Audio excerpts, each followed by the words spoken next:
चलिए फ्रेंड्स, कुछ क्वेश्चंस देखते हैं जो किसी भी कॉम्पिटिटिव एग्जाम की अगर आप तैयारी कर रहे हैं तो उनमें आ सकते हैं। बहुत इंपॉर्टेंट है और ये मिसलेनियस वीडियो है। इसमें आपको हिस्ट्री के, पॉलिटी के, साइंस के, ज्योग्राफी के सारे क्वेश्चंस मिलेंगे। तो चलिए स्टार्ट करता हूं और पूरे कंप्लीट एक्सप्लेनेशन के साथ, ताकि आप उसको आसानी से कर पाएं और उससे रिलेटेड जितनी भी इंफॉर्मेशन है वो सब आपको याद हो जाए। ठीक है, पहला सवाल आपके सामने है, उसको आप देख ही पा रहे होंगे। तो यहीं से स्टार्ट करता हूं मैं। देखिए पहला क्वेश्चन क्या कह रहा है कि the acid present in grapes.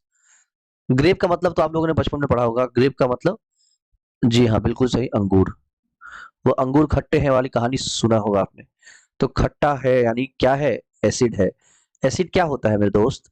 Acid होता है, एसिड मतलब कि अगर प्रॉपर्टी की मैं बात करूं तो सावर टेस्ट का एक, आप कह सकते हो, कंपाउंड होता है।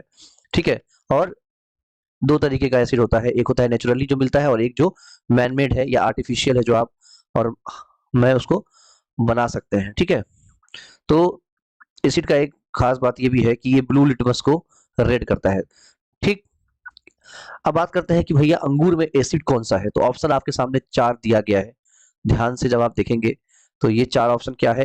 पहला है स्टीयरिक एसिड, दूसरा है एसिटिक एसिड, तीसरा है ऑक्जेलिक एसिड और चौथा क्या है? Tartaric acid.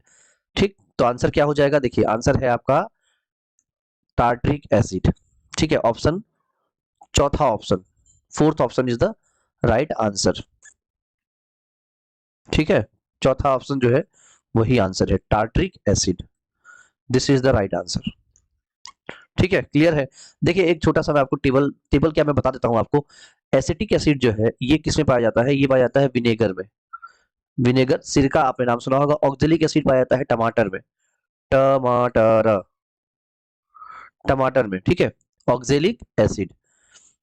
इसके अलावा स्पाइनच में भी पाया जाता है ऑक्जेलिक एसिड। पालक, खाया होगा आपने पालक पनीर।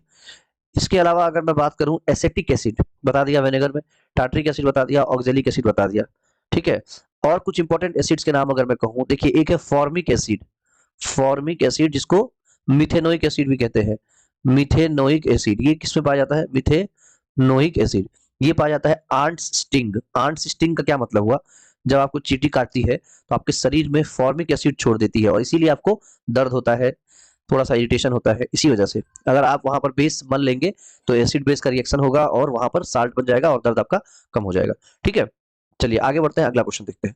अगला सवाल है कि when ice melt then volume increases decreases, mass increases mass decreases.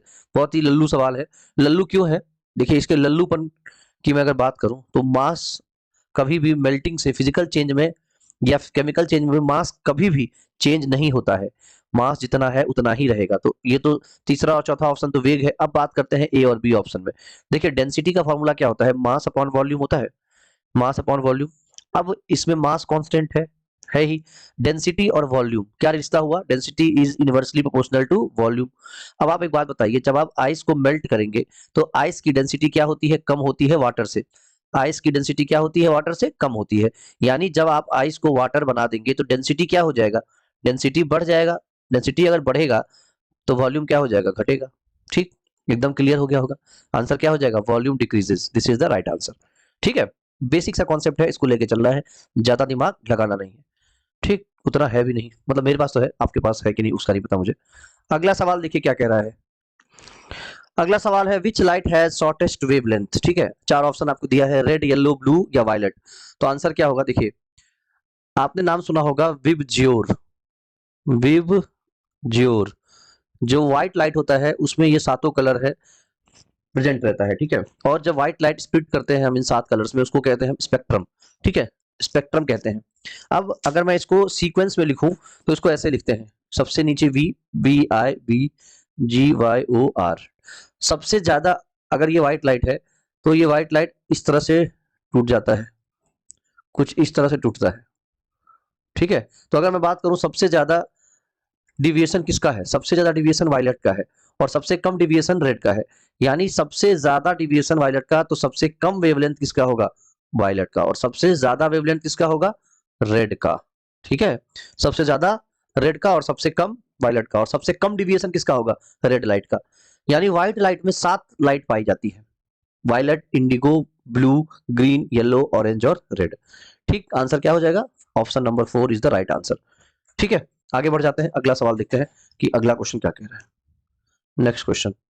Next question आपकी स्क्रीन पे ये रहा। Charles law give relationship between, Charles law और बॉयल्स लॉ, जिसने भी 12th में साइंस लिया था या लिया है उसको पता होगा कि चार्ल्स लॉ और बॉयल्स लॉ में क्या डिफरेंस है और यह होता क्या है। देखिए, अगर बात करूं मैं चार्ल्स लॉ की, तो चार्ल्स लॉ जो है इसको लॉ ऑफ वॉल्यूम भी कहा जाता है। क्या कहा जाता है? Law of volume, law of volume भी कहा जाता है।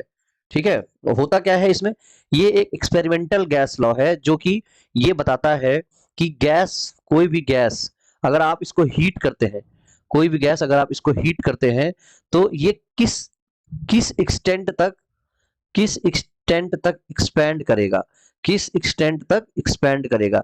ये हो गई थ्योरेटिकल डेफिनेशन। अगर स्टेटमेंट की बात करूं तो अगर आप प्रेशर जो है इसको कांस्टेंट रख लेते हैं तो टेम्परेचर और वॉल्यूम में क्या रिश्ता है, यही चीज ये चार्ल्स लॉ दर्शाता है। यानी ये टेम्परेचर वॉल्यूम और टेम्परेचर के बीच के रिश्ते को बताता है। ठीक है, तो आंसर क्या हो जाएगा मेरे प्यारे दोस्त, अगर आप बात करोगे इसका तीसरा ऑप्शन जब आप देखोगे तो है टेम्परेचर एंड वॉल्यूम। तो यही आपका आंसर हो जाएगा, टेम्परेचर एंड वॉल्यूम। कोई शक? ठीक है, और ये जो रिश्ता होता है ये होता है V is directly proportional to T, V is directly proportional to T। और ये कौन सा लॉ है? Charles law. चार्ल्स नाम के साइंटिस्ट ने दिया था तो बन गया चार्ल्स लॉ। अगर यही मैं बात करूं बॉयल्स लॉ की, ये भी पूछ लेते हैं कभी कभी, ये दोनों इंपॉर्टेंट है, दोनों पता होना चाहिए। तो बॉयल्स लॉ में क्या हो जाता है सॉरी, बॉयल्स लॉ में क्या है, इसमें भी आपको एक चीज देखने को मिलेगा, प्रेशर, और दूसरा चीज क्या मिलेगा? वॉल्यूम। यानी प्रेशर और वॉल्यूम के बीच में रिश्ता आपको मिलेगा बॉयल्स लॉ में। ठीक है, बॉयल्स लॉ में क्या मिलेगा? प्रेशर और वॉल्यूम के बीच में रिश्ता, लेकिन यहां पर डायरेक्टली प्रोपोर्शनल नहीं है, P is inversely proportional to volume. ठीक है, चलिए अगले क्वेश्चन पे चलते हैं, या इस वीडियो में इतना ही रखते हैं। अब नेक्स्ट वीडियो में हम लोग इसी तरह के कुछ और क्वेश्चंस लेकर आएंगे। ठीक है, धन्यवाद।